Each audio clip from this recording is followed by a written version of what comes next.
Pensa só, um único livro antigo. E dele nascem dois futuros radicalmente diferentes. Hoje, a gente vai desvendar como a Bíblia hebraica foi lida de maneiras tão opostas, mas tão opostas, que acabou moldando o destino de civilizações inteiras. Tudo pelo poder da interpretação. E essa é a grande questão que vai guiar a nossa conversa, né? Como é que pode o mesmo conjunto de escrituras sagradas gerar visões de mundo tão distintas? Como um texto consegue ser ao mesmo tempo um manual de filosofia e uma profecia universal? Bom, vamos começar a desvendar esse mistério. Para a gente entender essa divisão, a gente precisa voltar no tempo. Vamos lá para o século I, em pleno Império Romano. Lá, o pensamento grego era a linguagem da elite, sabe? E a Bíblia hebraica, que era central para o povo judeu, soava estranha para os ouvidos romanos, talvez até meio primitiva. O texto não precisava só de uma tradução de idioma, mas de uma tradução cultural. E aqui que entra um conceito que é a chave de tudo, a hermenêutica. Simplificando, é a arte de interpretar. Porque, no fundo, não importa só o que um texto diz, mas como a gente lê esse texto. O que a gente vai ver aqui é, na verdade, uma verdadeira batalha entre duas formas de interpretação, disputando a alma desse livro antigo. E foi assim que esse texto chegou numa encruzilhada. De um lado, um caminho que buscava torná-lo respeitável aos olhos do mundo. Do outro, uma releitura tão radical, mas tão radical, que mudaria o seu significado para sempre. Vamos explorar o primeiro caminho. Então, o primeiro caminho foi trilhado por um cara chamado Flávio Joséfo. Ele era um historiador judeu que vivia em Roma. A missão dele não era teológica, não. Era mais diplomática. Ele queria fazer a elite romana enxergar o judaísmo não como uma seita esquisita, mas como uma filosofia antiga e muito nobre. A missão do Joséfo era, na essência, diplomática. O que ele buscava era traduzir aquele particularismo judaico para uma linguagem que fizesse sentido para o universalismo greco-romano. E o que isso significava na prática?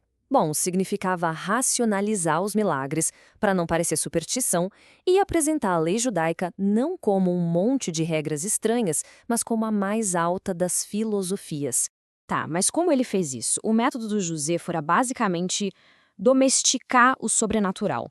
Ele não negava os milagres, mas ele dava uma repaginada neles. Em vez de atos divinos que não dá para explicar, eles os apresentavam como eventos históricos extraordinários, guiados por uma providência racional. Algo que, olha só, até um pensador estoico poderia aceitar. E a abordagem dele fica claríssima quando a gente olha para a figura de Moisés. Para o Joséfo, Moisés não era só um profeta. Ele era o maior legislador da história, superando os grandes nomes gregos como Solon. A lei de Moisés, para ele, era a prova de que o judaísmo era o auge da filosofia prática. Ponto final. Agora, respira fundo e vamos para o segundo caminho, que é um contraste absoluto. A interpretação cristã primitiva não estava nem um pouco preocupada em adaptar o texto para a cultura romana. O objetivo era outro, completamente diferente. Uma transformação total do seu significado a partir de uma nova revelação. Aqui, o objetivo não era construir uma ponte cultural, mas revelar uma verdade teológica. A chave de tudo era a ideia de que a Bíblia hebraica inteira apontava para uma única pessoa, Jesus Cristo. Com essa chave em mãos, a história de uma nação se expandia, virava a história da redenção de toda a humanidade. E o texto era, digamos, ressacralizado, preenchido de novo com o mistério divino. E para fazer isso, eles usaram uma ferramenta de interpretação crucial chamada tipologia. Parece um nome complicado, mas a ideia é até que simples. A ideia é que certas pessoas e eventos no Antigo Testamento não são só exemplos históricos, são tipos, ou seja, são sombras, prefigurações de uma realidade maior que seria revelada lá no Novo Testamento. Então, vamos voltar para Moisés. Na visão tipológica, ele não é só um grande legislador para a gente admirar, como Joséfo via. Não, ele é um tipo de Cristo. Suas ações, sua vida, tudo nele era uma sombra necessária que apontava para a realidade que ainda viria. Ele era o rascunho e Cristo a obra final. Entende a diferença? E essa diferença toda fica ainda mais evidente quando a gente olha para a forma como cada lado enxergava a lei, a Torá. Aqui, a divergência é total. A lei era um código de ética para construir uma sociedade ideal ou era outra coisa completamente diferente? Para o Joséfo, a lei era a maior prova da civilidade judaica. Era um sistema ético, justo, focado em criar uma sociedade boa, piedosa.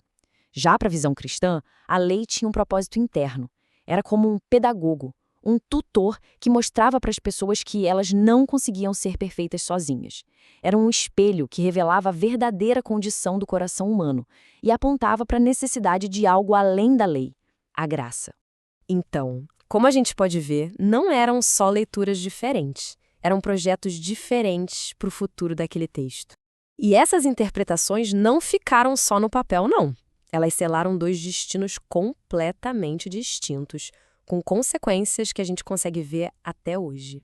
Olha, essa tabela resume o contraste de um jeito perfeito. Repara só nos caminhos opostos. A integração cultural do Joséfo contra a realização teológica cristã. A historicização contra a ressacralização. O resultado é um texto visto ou como uma validação ética ou como uma reconfiguração da própria realidade. E no fim, o legado se divide.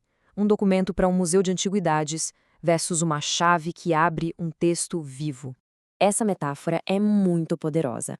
A abordagem do Joséfo constrói uma ponte para o passado, permitindo que a gente olhe e admire a história, a ética judaica. Mas, no final dessa ponte, o que tem é um museu. O texto está lá, preservado, catalogado, respeitado, mas está selado atrás de um vidro. Ficou no passado. Em total contraste, a abordagem cristã não oferece uma ponte, mas uma chave. E essa chave, que é Cristo, não apenas explica o texto, ela o destranca. Ela permite que ele se torne uma história viva que continua a se desenrolar no presente. O texto deixa de ser apenas sobre o passado para se tornar sobre o agora e sobre o futuro. E aí a gente chega a esta conclusão, que é definitiva. A obra de Joséfo foi, essencialmente, documentar e defender um passado glorioso. A interpretação cristã, por outro lado, usou esse mesmo passado para inaugurar um futuro inteiramente novo. No fim das contas, a história desses dois destinos nos ensina algo crucial. A forma como lemos os textos que nos fundam nunca é um ato neutro. Interpretar é criar o futuro. E isso nos deixa com uma pergunta inevitável. Como as interpretações que fazemos hoje dos nossos próprios textos fundamentais estão definindo o mundo de amanhã?